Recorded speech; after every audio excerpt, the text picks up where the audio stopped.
प्यारे पाठकों, नमस्कार।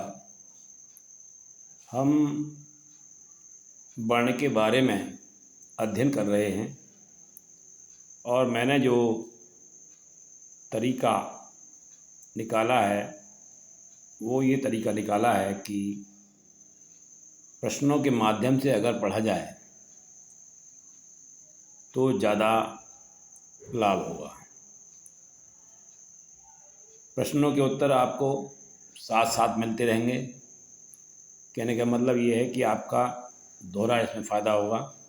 देखिए, हम आपको आज प्रश्न नंबर 2 हम पढ़ेंगे। आज इस प्रश्न नंबर 2 में कि कुछ मैंने जो क्वेश्चन रखे हैं, कुछ प्रश्न रखे हैं। पहला प्रश्न है जैसे कि कंठ से कौन से स्वर बोले जाते हैं। तो कंठ से जो सीधे कंठ से स्वर आते हैं वो होते हैं दो स्वर, लघु आ और दीर्घ आ। उसके बाद में अगला प्रश्न है तालु से यानी तालव्य से कौन से स्वर बोले जाते हैं। तो तालु से 2 स्वर बोले जाते हैं, लघु ई और दीर्घ ई। कहने का मतलब ये है कि यहाँ इन स्वरों को जब हम बोलते हैं तो ये जो तालव है हमारा ऊपर का भाग मुंह का, इसमें जीभ का कुछ हिस्सा छूता है और तभी ये जो स्वर मुंह से बाहर आते हैं। उसके बाद में आता है आपका मूर्धन्य स्वर। ये जो मूर्धन्य स्वर है ये मुंह के भीतरी भाग और मुंह के ऊपरी भाग के अगले भाग से जब जीभ टच होती है इसको कहते हैं मूर्धन्य, और इसको हम कहते हैं मूर्धन्य। और ये कौन से स्वर होते हैं? तो ये री जो है एकमात्र स्वर ऐसा है जो कि ये मूर्धन्य मूर्धा से बोला जाता है। इसके बाद में अगला प्रश्न आता है ओष्ठ, यानी ओठों की सहायता से, ओठों की कहना चाहिए कि आकृति से ये कौन से स्वर बोले जाते हैं। तो ये हैं 2 स्वर, ऊ और लघु ऊ और दीर्घ ऊ। अब ये हमारे ये मूल स्वर ही हैं। उसके बाद में क्या है कि कंठ तालव्य, यानी कंठ गले से और तालु से मिलकर जो ये स्वर बोले जाते हैं कंठ तालव्य, ये हैं आपके। तो ये लिखा हुआ है 2 स्वर कंठ और तालु में जीभ के स्पर्श से बोले जाते हैं ए और ऐ, ए और ऐ।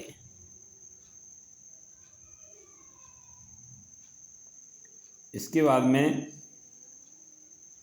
आता है आपका प्रश्न कंठोष्ठ, यानी कंठ और होठों को मिलाकर कौन से स्वर बोले जाते हैं। तो 2 स्वर कंठ तथा कुछ होठों के स्पर्श से बोले जाते हैं, होती हैं ओ और औ। मतलब कहने का इनमें होठों की आकृति बनती है गोलाई में कुछ, और सीधा अंदर जो है कंठ से आवाज आती है। तो ये आपके 2 स्वर हैं। इसके बाद में आपका आता है अयोगबा स्वर। ये अयोगबा स्वर क्या होते हैं? ये स्वर न तो कहना चाहिए कि इनका जो ध्वनि है इनकी वो अद्भुत अलग होती है सबसे, और ये आपके अंग और आह, ये आपके अयोगबा स्वर की श्रेणी में आते हैं। इनकी संख्या 2 होती है। तो कहने का मेरा मतलब ये है कि मैं जो आपको ये स्वरों के बारे में बता रहा हूँ तो आपका जो कहना चाहिए आपकी पुनरावृत्ति वो उत्तर के साथ साथ हो रही है, और आपको प्रश्न का उत्तर भी साथ साथ मिल रहा है। कि अगर कोई प्रश्न आ जाता है कि अयोगबा स्वर कितने होते हैं, तो आपको बताने में देर ये नहीं होगी कि अयोगबा स्वर 2 प्रकार के होते हैं। या ये प्रश्न आ जाए कि अयोगबा स्वर कौन सा है और उसमें 4 विकल्प दिए हैं, उसमें जो है इनमें से कोई दिया हुआ हो तो आप उसको तुरंत जो है आप टिक कर सकते हैं कि ये हमारा उत्तर सही है। अगला जो हमारा प्रश्न है वो है अनुनासिक स्वर कौन से होते हैं। अब अनुनासिक का मतलब क्या है कि ये जो स्वर होते हैं ये नाक की ध्वनि के साथ साथ बोले जाते हैं, और ये स्वर है हमारा ये अर्धचंद्र, इसको जैसे कि आँख, पहुँच, इस तरह से जो है ये आ और नाक के स्वर की सहायता से बोले जाते हैं। तो ये आपका जो है वो अनुनासिक स्वर है। इसके बाद में आता है आपका प्लुत स्वर। अब भाई ये प्लुत स्वर कौन सा है? ये प्लुत स्वर जो है ये वो स्वर है जिसकी ध्वनि क्या होता है कि जो दीर्घ आ है इससे भी अधिक होती है। कहने का मतलब ये है कि जो कोई मूल स्वर है और वो अगर अधिक समय तक अगर वो बोला जाएगा लगातार तो वो आपका प्लुत स्वर होगा, और उसको जो है इस प्रकार के अंग्रेजी के एस चिन्ह से के तरह इसको दिखाया गया है। अब इसके बाद में आपका आता है व्यंजन किसे कहते हैं। देखिए हमने बताया था कि जो वर्ण हैं वो दो प्रकार के मुख्यतः हैं, स्वर और व्यंजन। स्वरों के बारे में आपने इतना पढ़ा और भी आगे पढ़ेंगे हम। तो अब आप ही जानेंगे कि स्वर यानी व्यंजन जो है वो क्या है। देखिए व्यंजन क्या है? व्यंजन जो है प्राणी के मुख से निकली हुई वो आवाज़ है जो कि बिना किसी स्वर की सहायता से वो मुंह से बाहर नहीं आती।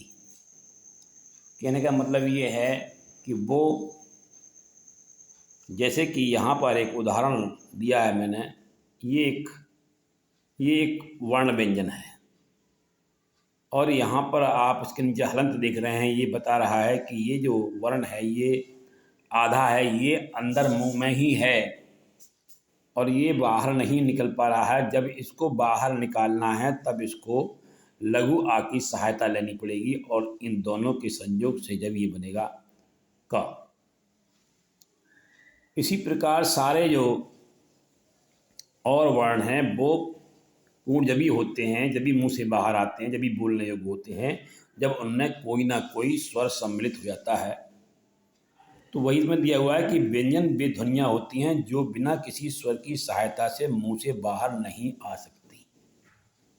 अब आप समझ गए होंगे कि स्वर व्यंजन क्या है। अब ये आता है इसका प्रश्न, उच्चारण के आधार पर व्यंजन को कितने भागों में बांटा गया है। तो उच्चारण के आधार पर व्यंजनों को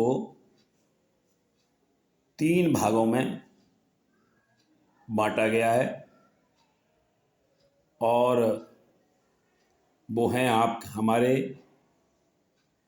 स्पर्श व्यंजन, अंतःस्थ व्यंजन और ऊष्मक व्यंजन। अब यहाँ देखिए जो संख्या है वो स्पर्श व्यंजन की संख्या 25 है, और जो क से लेकर के म तक जितने व्यंजन हैं ये स्पर्श व्यंजन इनको बोला जाता है। स्पर्श व्यंजन की श्रेणी में आते हैं य, र, ल, व, ये चारों अंतःस्थ व्यंजन हैं। ये 4 संख्या है इनकी, ये अंतःस्थ व्यंजन बोले जाते हैं। फिर आता है आपका ऊष्म व्यंजन, श, ख, स, ह, 4 ये हैं। अगर आपके पास प्रश्न आपको मिलता है कि वर्णमाला में स्पर्श व्यंजन की संख्या कितनी है, तो आपके पास उत्तर होगा 25। यदि प्रश्न आता है कि अंतःस्थ व्यंजनों की संख्या कितनी है, तो आपको मिलेगा 4। यह प्रश्न आता है ऊष्मक व्यंजनों की संख्या कितनी होती है, तो आपको उत्तर मिलेगा 4। अब ये कुल मिलाकर हमारी जो ये संख्या है ये हमारे सब मूल व्यंजन हैं और इनकी संख्या है 33। अब इनमें कुछ और तरह के प्रश्न भी आ सकते हैं, जैसे कि इनमें से कोई, जैसे का वर्ग ले लिया, का वर्ग के व्यंजन किस प्रकार के व्यंजनों में आते हैं, और उसमें जो है ये विकल्प दिया होगा स्पर्श व्यंजन, अंतस्थ व्यंजन, ऊष्मक व्यंजन।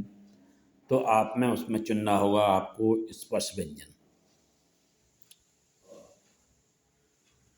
तो ये हमारे जो है वो उच्चारण के आधार पर व्यंजनों की कुल संख्या 33 है और ये 3 प्रकार के हैं।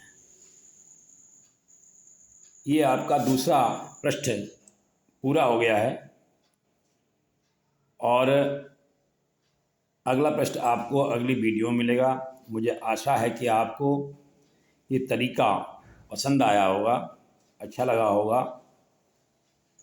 और आपसे यही मेरी रिक्वेस्ट है, यही प्रार्थना है कि मेरा सहयोग करें और मेरे वीडियो को अधिक से अधिक शेयर करें, सब्सक्राइब करें और लाइक करें। भगवान आपका कल्याण करे।